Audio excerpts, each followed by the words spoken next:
తాకట్టులో ఉన్న బంగారాన్ని విడిపించి ఆ రోజు ఆన్లైన్ రేటుకే మేము కొంటాం. Sharma gold company. నమస్తే, నేను మీ జాహ్నవి. మనతో ఉన్నారు మన కిరణ్ భాయ్ గారు. మాట్లాడేద్దాం. నమస్తే అమ్మా. నమస్తే అమ్మా. సుబ్రహ్మణ్య షష్ఠి రేపే కదా. అసలు సుబ్రహ్మణ్య షష్ఠి విశిష్టత ఏమిటి? నివేదించవలసిన ప్రసాదాలు ఏమిటమ్మా? సుబ్రహ్మణ్య షష్ఠి అనగానే ముందు మార్గశిర మాసం గురించి చెప్పుకోవాలి. మార్గశిర మాసంలో మాసానాం మార్గశీర్షోహం, మాసములన్నింటిలోనూ కూడా విశేషమైనటువంటి మాసం మార్గశిర మాసం, అన్నింటికన్నా ఉత్తమమైనది.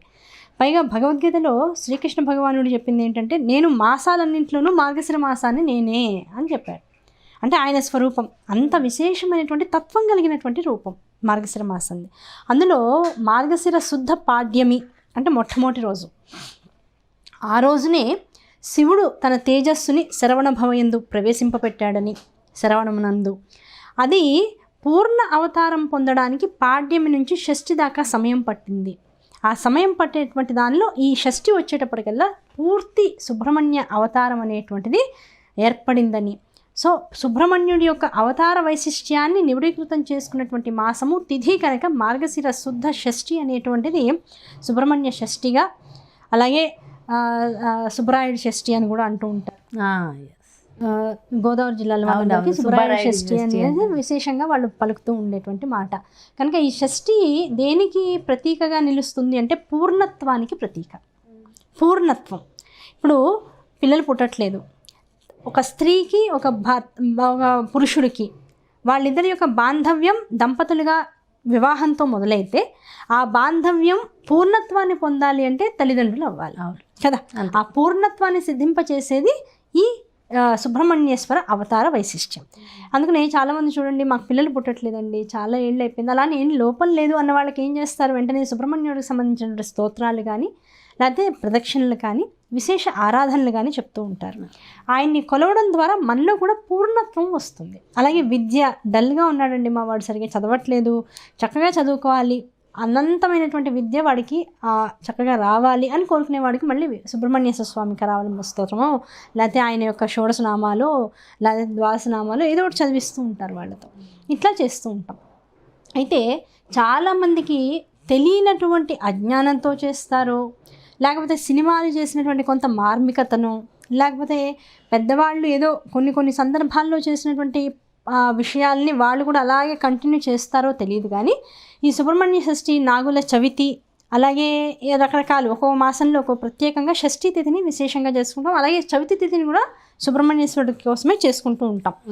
ఆ సందర్భాల్లో పైగా రేపటి ఈ సుబ్రహ్మణ్యేశ్వర షష్ఠి ఏదైతే ఉందో దీనికోసం ఏం చేస్తారంటే ఇంకా పాలు తీసుకుని పుట్టల దగ్గరికి వెళ్ళిపోయి ఇంకా లీటర్ల పాలు పోసేస్తూ ఉంటారు. నిజం చెప్పాలి అంటే అసలు ఎక్కడా కూడా శాస్త్ర నిర్ధారితమైనటువంటి విషయం, ఎక్కడా పొందుపరచినటువంటి విషయం ఏమిటంటే అసలు నాగుపాము పాలు తాగుతుంది లేకపోతే ఏ పామైనా పాలు తాగుతుంది అనేది చాలా మనకి ఎక్కడా కూడా అంత రూఢి కాదు. ఎంత తాగుతుంది, తాగినా దానికి ఎంత కావాలో అంత తాగుతుంది. అది కూడా నేల మీద పోసేస్తే తాగుతుందా? తాగదు. దానికి ఒక పాత్ర ఉండాలి. ఆ పాత్రలో ఉంటే అది ఏమన్నా కాస్త తలకాయ పెట్టి తాగడానికి, నాలుకని తీసి తాగడానికి అవకాశం ఉంటుంది. అది పాపం కట్టుకున్నటువంటి ఆ పుట్టల్లో నాకు తెలిసి ఈ పొల్యూషన్కి మన హడావిళ్ళకి అవేమి ఈ రోజులో పుట్టల్లో ఎక్కడ లేవు నాకు తెలిసినంత వరకు. అవునా కాదా? ఏదో అది పుట్ట వచ్చింది అనగానే వెళ్ళిపోయి అక్కడ పాలు పోసేసి ఆ పాలనన్నింటినీ కూడా నేల మీద పోసేసి ఎవరికి ఉపయుక్తం కాకుండా అది అలా కారిపోతూ ఉంటుంది. మళ్ళీ దాన్ని తొక్కుకుంటూనే దాని మీదకి మళ్ళీ వెళ్ళిపోయి మళ్ళీ అదే పుట్టల్లో పాలు పోయి ఇదంతా ఒక పెద్ద ఏమైపోయిందంటే తంతు అయిపోయింది అంతే. ఆ తంతు ఏమైపోయిందంటే చివరికి మూఢనమ్మకాలు. ఇప్పుడు ఈ వైదిక ధర్మశాస్త్రాల్లో నిబిడీకృతం చేసిన విషయాల్ని ఇలా అవలంబించేటువంటి వాళ్ళని చూసి ఈ శాస్త్రానికి అతిరిక్తంగా ఉన్న వాళ్ళు ఏమంటున్నారు, అది హిందువులందరూ ఇలా వేస్ట్ చేసేస్తారు, వాళ్ళకి ఏమీ సరైనటువంటి అసలు తెలియదు, వాళ్ళకి అన్నీ ఇలా వేస్ట్ చేసేయడమే వాళ్ళ పండగల్లో ఉన్న ఉద్దేశం. మా దేవుడి గొప్ప అంటే మా దేవుడి గొప్పని మళ్ళీ పోట్లాటం మొదలవుతాయి మత సామరస్యాలకి విభిన్నంగా. కనుక అసలు సుబ్రహ్మణ్య షష్ఠి అంటే అర్థం ఏమిటి అంటే పూర్ణత్వాన్ని సిద్ధించుకున్నటువంటి సుబ్రహ్మణ్యేశ్వరి అవతారం యొక్క దర్శనం జరుగుతుంది ఆ రోజు. ఎవరైతే ఆ పూర్ణత్వం పొందాలి అని జీవితంలో అనుకుంటారో వాళ్ళు ఆయన్ని కొలవడం ద్వారా, ఆయన పైగా ఎక్కడ ఉంటాడు, విడిగా నాగుపాము అనగానే ఏదో పాము స్వరూపాలన్నీ కూడా అలా కనపడేవన్నీ కూడా సుబ్రహ్మణ్యేశ్వర అవతారమే అంటాం. అసలైనటువంటి పాము అంటే అసలైనటువంటి సర్పస్థితి ఎక్కడ ఉంది అంటే మనలో ఉండేటువంటి వెన్నుముకలో ఉంది. ఆ వెన్నుముకలో ఉండేటువంటి ప్రాణాధార శక్తి వెన్నుముకని అంటు పెట్టుకుని అలా సర్పంగా ఊర్ధ్వముఖ చలనం చేస్తూ ఉంటుంది. అది ఊర్ధ్వముఖ చలనం చేస్తూ ఉంది కనుకనే మనందరం ఇలా ఉన్నాం. అది పడుకుని ఉంది నిజంగానే, అది పెద్ద ఇదిగా లేదు, మనకేదో ఒక తేడా ఉంటుంది బాడీ కనుక అదొక స్థితి మనం తెలుసుకోవాలి. కనుక మనలో ఉండేటువంటి వెన్నుపూస, అందుకని చూడండి పిల్లలు చదువుకునేటప్పుడు ఒరే వంగి కూర్చోకు, నిఠారుగా కూర్చో, నడుమెత్తి కూర్చో, వెన్నుపూస ఎత్తి కూర్చో అని అంటూ ఉంటారు, అవునా కదా? అలా అండంలో అంతరార్థం ఏమిటి? అది ఎప్పుడైతే నికరంగా స్థిరంగా ఉంటుందో, ఎత్తి ఉంటుందో, గ్రహించేటువంటి విషయం తేలిగ్గా లోపలికి వెళ్తూ ఉంటుంది. అలాగే అన్నం తినేటప్పుడు వంగి తినకూడదు, ఎత్తి చక్కగా ముద్ద చేసుకుని లోపల కింద మెతుకు పడకుండా తినమని చెప్తూ ఉంటారు మన వాళ్ళు. అలా ప్రతిదీ ఇలా ఉండి కనుక చేసినట్లయితే ఏ పని చేస్తున్నామో దానిలో పూర్ణత్వం సిద్ధిస్తుంది. అది అంతర్రహస్యం. ఆ తర్వాత ఈ పాలు పోయేందు, లేకపోతే రకరకాల గుడ్లు తీసుకువెళ్ళి కొట్టడాలు ఇలాంటివన్నీ చేస్తుంటారు. చాలా ఒక రకంగా దోషభూయిష్టం. అది చెప్తే ఎవరు నమ్మరు. సైన్స్ పరంగా ఆలోచిస్తే అనవసరంగా ఇప్పుడు అది అందులో బతకపోయినా, పాము అందులో లేకపోయినా పాపం రకరకాల చీమలు, చిన్న చిన్న జంతువులు దాన్ని ఆశ్రయించి ఉంటాయి.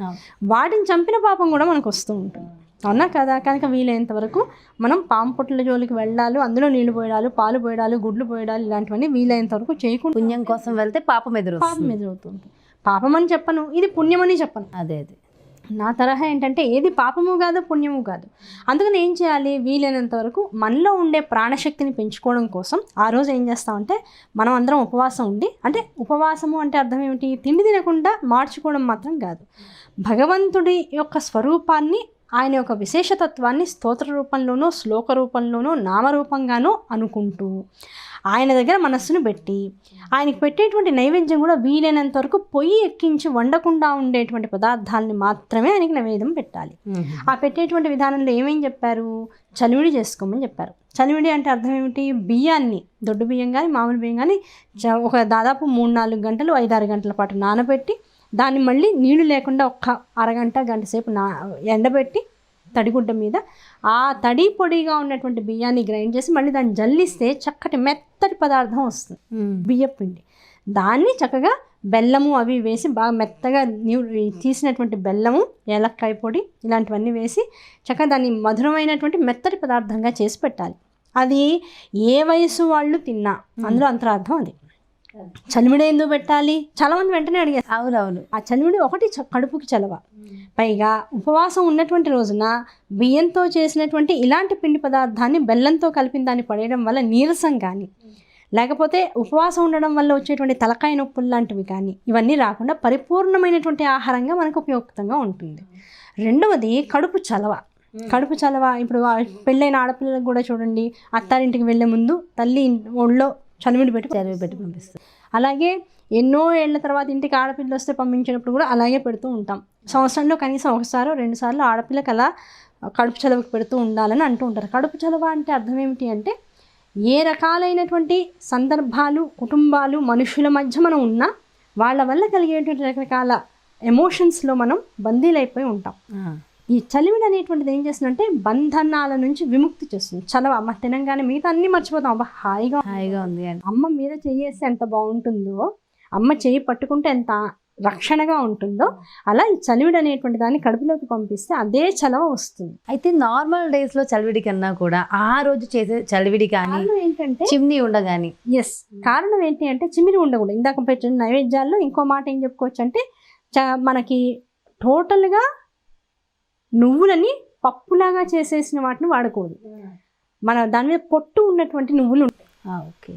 ఓకే, ఆ పొట్టు ఉన్నటువంటి నువ్వుల్ని నల్ల నువ్వులు కూడా కాదు, నల్ల నువ్వులు కాదు, మామూలు పాలిష్ కాకుండా హాఫ్ పాలిష్ నువ్వులు కనుక తీసుకుని ఆ నువ్వులతో బెల్లాన్ని కలిపి చిమ్మిరి అని చేస్తాం. అవును, ఆ చిమ్మిరి ఎందుకు ఆ రోజు ఎక్కువ బాగుంటుంది అంటే, పొద్దున్న నుంచి వాడు ఉపవాసం అనేది ఒకటి లోపల ఉంటుంది. మనిషి సైకలాజికల్ గా ఏంటంటే వాళ్ళు నేనేం తినకూడదు అనుకుంటే ఎక్కువ తిండిని ఆవాహన చేసుకుంటూ ఉంటారు. దానికన్నా తినడం బెటర్ యాక్చువల్గా. కానీ అమ్మోయి వాడు ఉపవాసం, ఏం చూసినా వాడు ఉపవాసం, వాళ్ళు తినకూడదు నేను తినను అనరు, ఉపవాసం. అలా ఉపవాసం అనేటువంటి దీక్షలో ఉన్నప్పుడు ఏముంటుందంటే, శరీరము ఎంత ఉపవాసానికి రెడీ అవుతుందో మనస్సు అంత వ్యతిరేక దిశలోకి వెళ్తూ ఉంటుంది. ఏదైనా తింటే బాగుండు అనిపిస్తూ ఉంటుంది, అమ్మో మళ్ళీ సుబ్రహ్మణ్యేశ్వర స్వామి తినాలి, మన పిల్లల కోసం మంచిది కదా అనిపిస్తూ ఉంటుంది. అది ఈ అతిరిక్తమైనటువంటి సందర్భం ఏదైతే ఉంటుందో, ఆ అతిరిక్తమైనటువంటి మానసిక శారీరక స్థితిగతులు ఉన్నటువంటి సమయంలో చిమ్మిరి దేంతో చేస్తాం, నువ్వులు బెల్లం ఏం చేస్తుంది, ధాతు పుష్టి చేస్తుంది. చిమ్మిరి నువ్వులు ఏం చేస్తాయి మనకి లోపల ఉండేటువంటి ఎముకల్ని పటిష్టం చేస్తూ ఉంటాయి.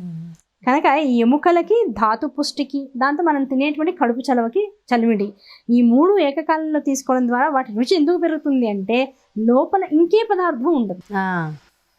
ఒకటి.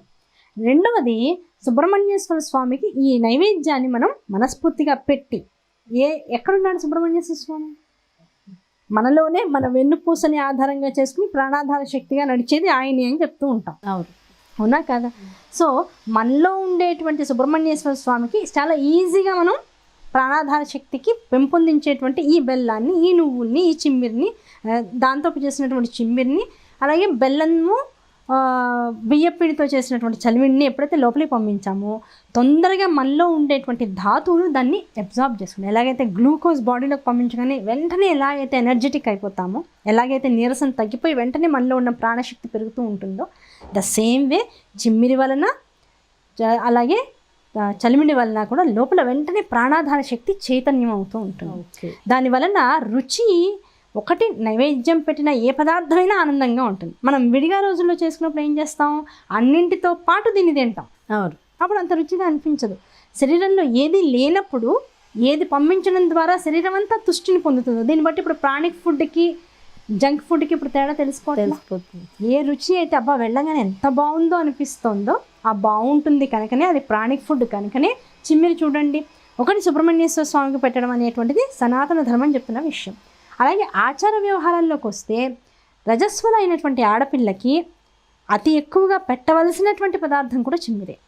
చిమ్మిరి తొక్కాము, చిమ్మిరి కొట్టాలి అంటూ ఉంటారు పిల్ల రజస్వల అయిన.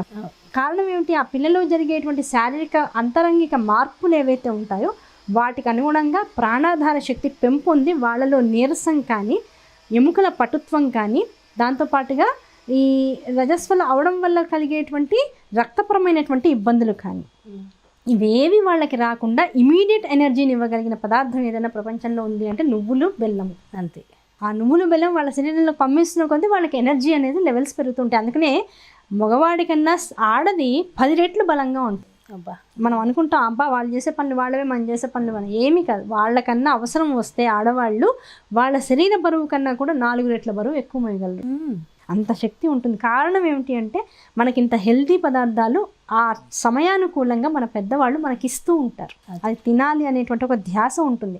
అది మరి ప్రపంచానికి అందరికీ కూడా అదే బలం కావాలి కదా. అందుకనే నాగుల చవితి, సుబ్రహ్మణ్య షష్ఠి, ఇంకో రకమైనటువంటి ఇంకో పూజలు అందులో ప్రత్యేకంగా ఈ నైవేద్యం పెట్టాలి అనేటువంటి ఒక రూల్ ఎందుకు పెట్టారంటే మగవాళ్ళు, ఆడవాళ్ళు, చిన్నవాళ్ళు, పెద్దవాళ్ళు అని తేడా లేకుండా ప్రతి వాళ్ళకి సంవత్సరానికి కనీసం 2 సార్లు ఈ చిమ్మిరిని తింటే దానివల్ల కలిగేటువంటి ధాతుపుష్టి వల్ల అనారోగ్యాలు దరిచేరకుండా నార్మల్ సాధారణమైనటువంటి జీవనాన్ని ఆనందంగా అనుభవిస్తూనే చక్కటి మరణం కూడా వస్తుంది. అంటే ఏ రోగానికి అడ్డం పడిపోవడం కాదు, అదే ఆ మరణం కూడా దైవీ సంబంధంగా మారిపోతుంది. సూపర్ అమ్మ, నిజంగా వండర్ఫుల్. ఇంతవరకు ఎవరు కూడా ఇలా చెప్పలేదు. చాలా చక్కగా ఎక్స్ప్లెయిన్ చేశారమ్మా. Thank you so much. నమస్తే. నమస్తే.